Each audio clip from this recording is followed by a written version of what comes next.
السلام عليكم خواتاتي، كي دايرين؟ لاباس عليكم؟ هانيين كلشي بخير.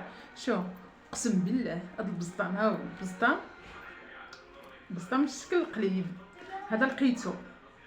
كنت غادا انا والبنات بغينا نتسخروا ولقيناه طايح. بنتي ضرباتو برجلها، هي في البلاصه فين ضرباتو برجلها تقلباتو هكا مع عجبها، قالت القليب ننوسه ولا ما عرفت داكشي، وهي تهزها في يدها. هزاتو، عملت هكا، لقات فيه الفلوس. قسما بالله الا هكا فيه الفلوس، وما عرفينش ديال من. في طنجة بزنايا بالضبط في الدير اللي بارطاجيو باش يوصل مولاتها. تقول لي شنو شحال فيه ديال الفلوس، وفيه شي حاجه اخرى غادي نخليه معايا شهر ربما اكثر، غنخليه مسدود هكا. اقسم بالله ما نقيسهمش فلوس اللي فيه.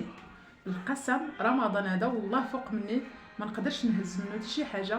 غادي نحطو عندي في واحد المجر يبقى حتى تخرج مولاتو. شي وحده مسكينه طيحاتو، ما عرفتش تكون شي مرا كبيره ولا تكون شي حاجه. انا حطيت راسي بلاصتها، يعني كون انا طاحت ليا شي حاجه يبقى فيا الحال، ربما تكون غير هادشي اللي عندها، ما مشات تسخر ولا شي حاجه وطيحاتو. واللي كيعرفها ولا شي حاجه يبارطاجي معها، تخلي لي التعليق في النمره ديال التليفون ديالها في التعليق، وانا غادي نصيفط ليها، غادي نسولها شحال فيها بالضبط ديال الفلوس، وتعطيني شي اماره اخرى اللي فيه. انا غادي نرجع لها بصدمها، وكما طاح ليها وغيوصلها ان شاء الله.